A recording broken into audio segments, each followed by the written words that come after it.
behind the cheddar curtain. It was such a crack up. I am so honored, delighted, and pleased to be invited here. I have known Reverend Bill and Reverend David from Anton, from the national convention that we belong to, and I always know it's the best place to go for a hug. I always know they're always full of joy and full of creativity.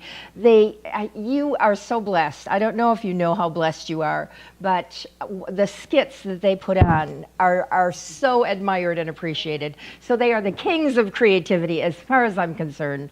And so I'm very, very happy to be here and be in this blessed energy of the loving spirits. And I am also very, very blessed. I am staying with Paul and Diane Hoyt at their house. So, oh my gosh, I landed in the city of brotherly love with the best lovers in the world.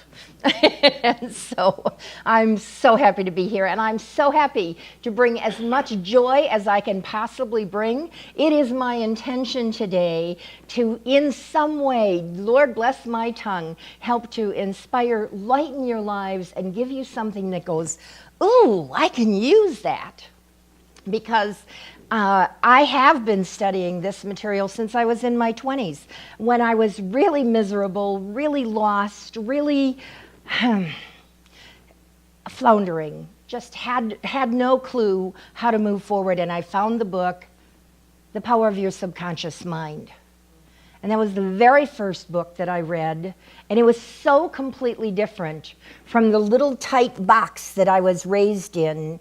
And it went like, I want my life to be more like this. And so my intention was, how can I put this into action? You know, not just the words. I'm not a big word person. I don't need to read 6 volumes of books that say the same words. I take a book, and if there's something good that resonates with me, I go, how can I put this into action? And that's how I attracted Mary Kay into my life, because I knew that my level of self-esteem was zip. I had no clue that I was attractive. I was raised on a farm. I'd never been on a city bus in my life. I'd never been on a train in my life. I was scared, and I just knew I work and therefore I am. Because that's the way I was raised. My father was, life is hard, life is tough, and you might make enough money to be able to pay for your funeral someday. I think I got over it. But it was beginning this way. I had no idea that there were churches, there were New Thought organizations. I would read these books and go, oh, this is such great stuff. Why isn't somebody teaching classes in this? So I'd start teaching a class. But it is how I attracted into my life the Mary Kay opportunity, because I prayed and said, I want to know how to enjoy being a woman. I was always so resentful that I was a woman because guys got to do what they wanted to do. They got to drive the tractors. They got to drive the trucks. Farm girl, you know. And I'm the one that had to pull the mustard and pick up the stones while they were driving the tractors, so I was resentful. So the prayer was, I want to know how to enjoy my femininity, how to feel powerful and important in the world, and how to feel more attractive. And I realized that I was so intimidated by really pretty women and women who had their nails done and wore pretty makeup. And so, of course, God dumped Mary Kay in my life. It was like I went to a meeting and I went, oh no, I can't do that. They're too pretty, they're too nice. And I went, what have they got that I can't get over? And that's how I got involved. And it gave me such a great basis. It was my finishing school to feel empowered, because that's what it taught. It taught me how to be an empowered woman. And then, as Bill was saying, when I was 30, I had a terrible car accident that nearly killed me. I had an out-of-body experience, and God said, what you're doing right now is too limiting. What you're supposed to be doing is help people find their soul's purpose. And I went, that sounds like a really lofty thing to do. How do you get to do that? And I was told that I would be guided. Now, I was kind of in an unconscious state, and when I came to in the hospital, because I was out for a long time, when I came to in the hospital, there were machines over me and things attached to me, and I went, oh, I could have been dead, and I've never been to Europe. I thought, who said that? Well, where'd that come from? And so in the next year, it took me a year to put my body back together, but I then sold my house, gave away everything that I owned, and I had a 4-bedroom house, all full of my clothes in all those bedrooms. I gave it all away, down to one 40-pound suitcase, and I traveled Europe for 3 years. Took the money that I sold my house. It was total trust walk. I told my banker to only let me have $1,000 a month. And any of you know who have lived on $1,000 a month, you know that's not much. And I went to Europe on $1,000 a month. I didn't take credit cards. It was like, okay, God, this is a trust walk. This is my fire walk. And I learned to totally trust that everything I truly needed, we are always given what we need. We aren't always given what we think we want. Because what we think we want might not be in our highest good. And the truth is that joy really only comes from using all of our potential. There is no joy greater than the feeling of yourself as creator. You are the captain of your own ship, the decider of your own destiny. And the human spirit needs to accomplish, to achieve. So sometimes we are given big challenges. And when you can shift and go, okay, this is just a test. Obviously, I'm being given this big of a challenge because God already knows that there will be the right people to help me with the answers. There will be the right kind of support. I just have to open my mind to how. How can I overcome this? How can I handle this in a new way that maybe I've never thought of before? And then we open our minds to true creative genius.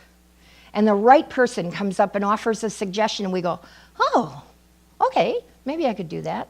And so by spending 3 years traveling Europe, and I stayed in bed and breakfasts, I didn't ever sleep on a park bench, I didn't ever sleep in a hostel. But at that time, you could get a bed and breakfast for $25. So I know it's kind of out of the consciousness right now, but I slept in decent places.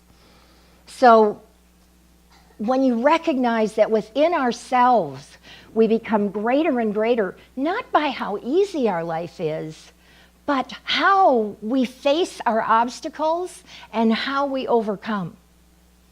And one of the books that I've written is called Diary of a Turkish Wedding, and I ended up living in fundamentalist Muslim villages where there were, like an 800 square foot house and 14 people lived in it.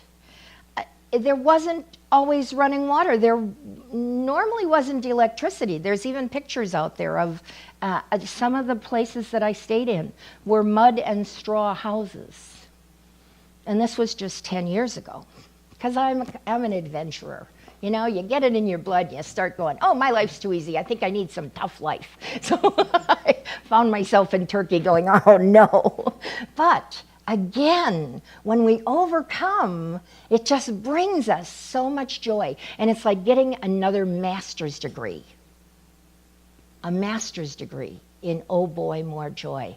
I handled that. I overcame that. The right people came to me at the right time. I am always guided and directed in the most perfect ways. Oh, I am so blessed. And that's what brings in more joy, ease, and abundance in our lives. Your challenges are your opportunities to triumph. Nobody gets through this life on a toboggan sled. Nobody. There's stones in everybody's way. And how we pick the toboggan back up and figure out how to get over that hill, past that tree, everybody's faced with it. And when we can pitch in, when we can form community and support and help each other, like last year, another thought on my mind, I have a beautiful front porch with a couch on it and 6 chairs. And in fact, I often teach classes on my front porch because it's so big. And in Wisconsin, when it's beautiful weather out, like we have the past few days, everybody wants to be outside because we got lots of months of winter. And so I often teach classes on my front porch and can sit up to 20 people on it. And last year I was thinking, I want to have some more porch parties. And to me, a porch party is people dropping in and hanging out and just sitting around and relaxed and, no stressing myself with thinking I have to entertain. Well, then the next week, be careful what you ask for. You never know how it's going to come. I tore my meniscus in the back of my knee, and I was in screaming wild pain. Thank God a friend from church was there with me.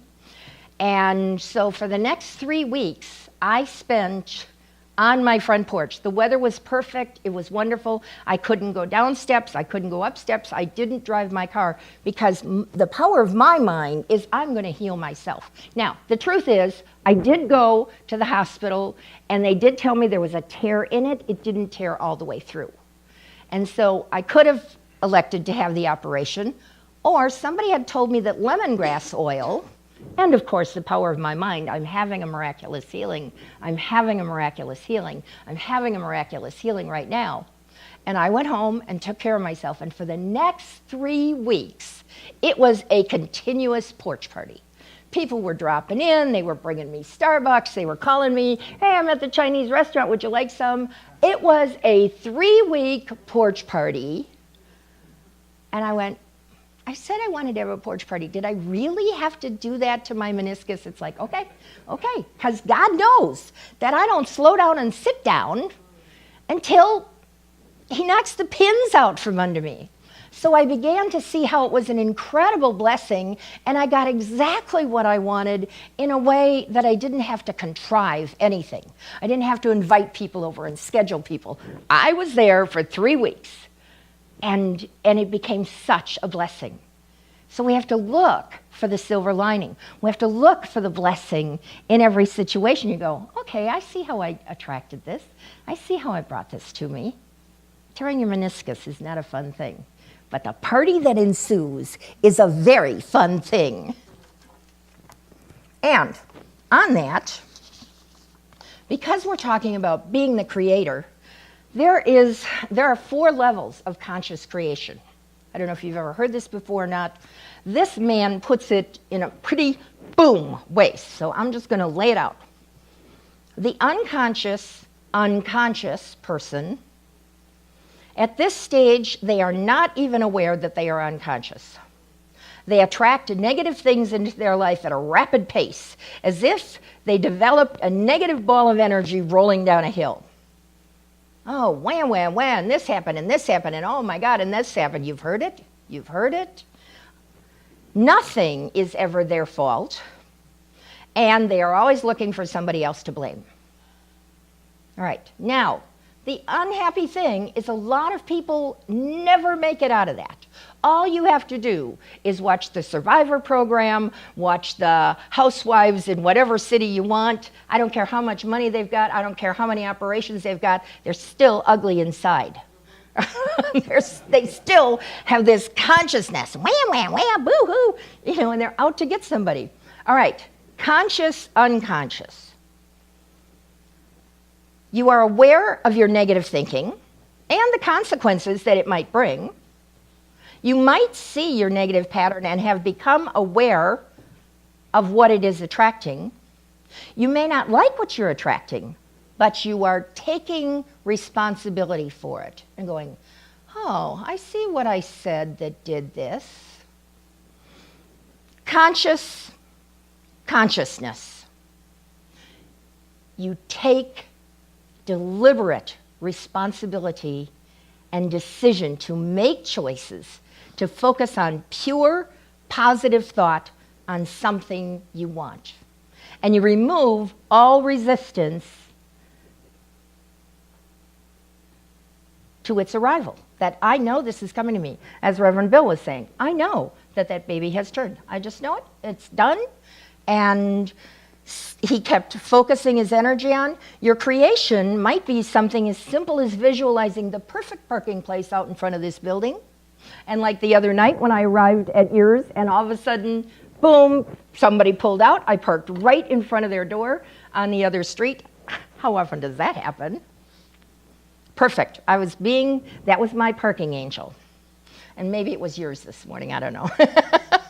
All right, so you deliberately intended the situation, you allowed it to come to you, and you acknowledged it when it arrived. That's part of it, is going, thank you, God.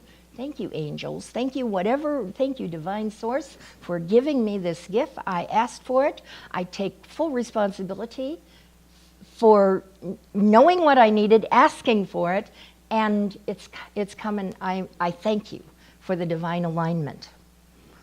Unconscious, conscious. When you get to this point, you don't have to work hard to create things in your life. You have been so diligent at constantly organizing your mind, being clear, being focused, being thankful, that beautiful things come to you all the time. You are a believer in how the mind game is played, and you spend conscious time each day making the development of your conscious mind an important aspect of your life.